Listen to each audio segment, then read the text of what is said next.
here? There was moments where we got to laugh, you know, but for the most part, he's a dickhead. You know, you look at the way that he treats his staff members. He brought like 10 yes men out with him and literally, go get me my water. Where's my this? Why is that this? It was just, he just bosses guys around. You know, and the times we weren't filming, he wasn't very sociable with the people on set. He's just a dickhead. I think people that really work with him knows that. I'm gonna tell you one thing. When I was in that press fight with Jon Jones, I was still undefeated at the time. And we were at the MGM Grand, and he headbutted me, like put his head on me. So I push him. He's an alpha male too. So the fucker attacks me. Right. Right? So we get to fighting. Oh, boy. So we get to fighting, right? And we're fighting, and Joe, the security guard from the UFC, falls under me. But now I'm on my back as we go flying off the stage. I will say there was a thought to bite the motherfucker. Like, what am I doing on my back?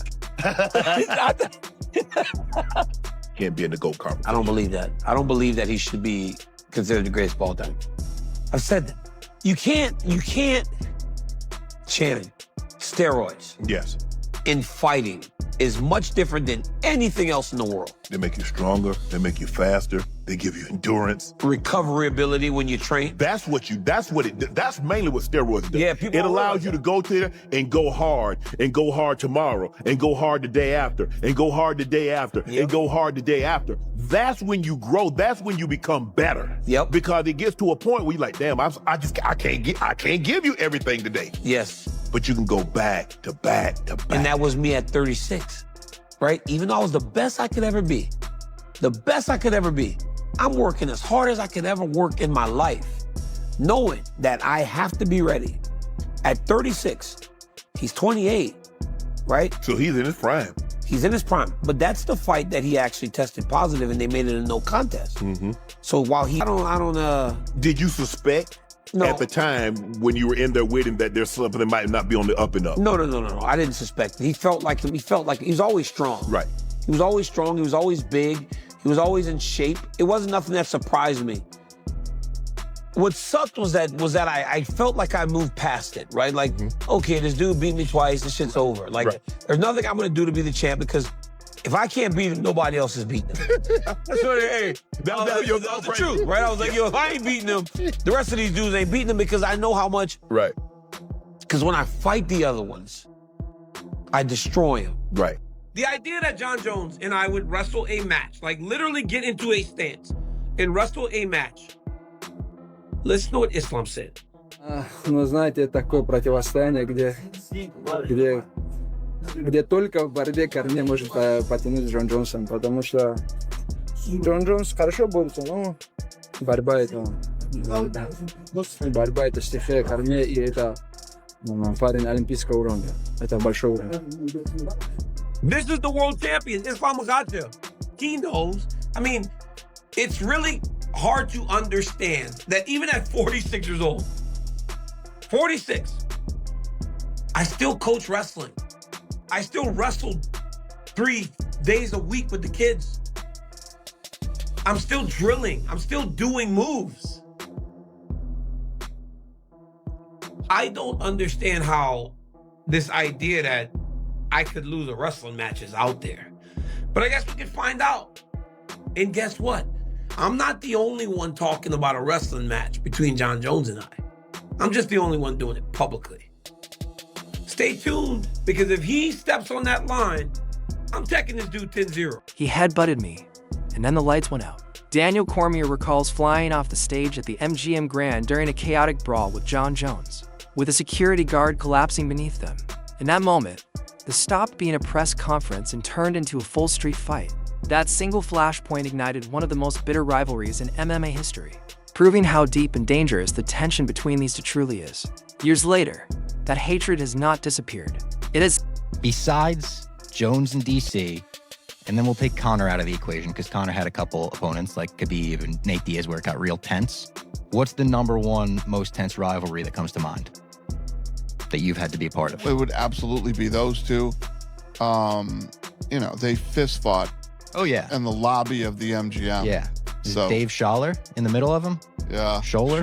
Scholler blew that one. Yeah. He's an all-time picture of just his panicked face in the middle of the two of them. Yeah, wasn't going to be able to pull those two guys apart. The hardest thing is that when you're there, you're not there for a photo op. You're there to make sure these guys don't touch or disrespect each other. Once somebody feels disrespected, then they got to get their, they got to get theirs in. And I don't care who the fuck you are. You're not stopping shit. No. Once some of these guys decide to go, you're not. Simply taken a new form, resurfacing on a Russian reality show. Cormier admits their history will never be clean, but insists his fighting days are over, making things less violent, though still argumentative. Jon Jones sees it differently, calling the experience depressing and accusing Cormier of ruining the atmosphere on set. According to Jones, Cormier made the show unbearable. He claims DC acted stiff, serious, and completely killed the fun. Jones compared it to past seasons with fighters like Nate Diaz and Jorge Masvidal, saying those were relaxed and enjoyable. Forget. Yeah, if you speak about the last episode and this one, what's the difference between them? The last season and this season, I would say the biggest difference is getting to enjoy working with awesome fighters with awesome personalities. Last season I was with Diaz, I was with Masvidal, and I was with Yoel Romero. It was so much fun, it was lighthearted, it was cool, we made good memories, we hung out with each other. This season is against Daniel Cormier. Oh man, what a stuffy, just dickhead Cormier really is. I think if you really get to know Daniel Cormier, he's really not. While Cormier's presence destroyed the chemistry, Jones went further, accusing Cormier of surrounding himself with yes men and constantly ordering people around, telling staff things like, "Go get me my water." He claims DC treated people like servants and stayed distant off camera, never trying to connect with the fighters or crew. Jones says this behavior shows Cormier's true personality, not just rivalry talk. Cormier tells a different story. He was an asshole. I mean, he didn't really connect with any of the fighters here. He's just an asshole. I tried to make peace with him many times, and he made it very clear that he wants to be enemies for the rest of his life because how lucrative it is. And he's just a, I don't know. Here. There was moments where we got to laugh, but for the most part, he's a dickhead. You look at the way that he treats his staff members. He brought like 10 yes men out with him and literally, "Go get me my water. Where's my this? Why is that this?" It was just, he just bosses guys around. And the times we weren't filming, he wasn't very sociable with the people on set. He's just a dickhead. I think people that... He believes Jones deliberately restarted the rivalry by appearing in a surprise video message, alongside a Russian fighter, directly calling DC out. To Cormier, this was classic Jon Jones behavior, pushing buttons on purpose, knowing DC would always respond to a direct challenge no matter how much time had passed. But the deepest issue for Cormier has nothing to do with trash talk. It is Jon Jones' history with banned substances. DC is blunt. Being around Jon Jones it's different because we had such a bad history. But the reality is I'm done fighting now. And it's like that part of it's gone, so it's not nearly as nasty. But I think that we've done a good job of being professional as much as we can. Obviously, we argue a lot, but that's just the status of our relationship. But I think that we've gotten to a point in our lives where we can be in the same area without trying to fight each other. He says Jones cannot be considered the greatest of all time because of steroid use. According to Cormier, performance-enhancing drugs give unfair advantages in strength, speed, endurance, and recovery. Cormier points to his own sacrifice. At 36 years old, he pushed his body to the limit and fought clean. Meanwhile, Can't be in the GOAT conversation. I don't believe that. I don't believe that he should be considered the greatest of all time. I've said that. You can't.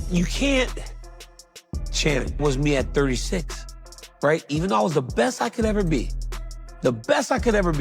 I'm working as hard as I could ever work in my life, knowing that I have to be ready. At 36, he's 28. Up and up. No. I didn't suspect. He felt like he was always strong. Right. He was always strong. He was always big. He was always in shape. It wasn't nothing that surprised me.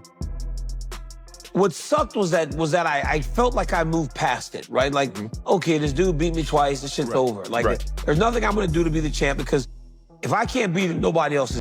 for Cormier, Jones's achievements will always carry an asterisk, no matter how many years pass or how many stages they meet on. That shadow continues to hang over Jon Jones's career and keeps the rivalry alive.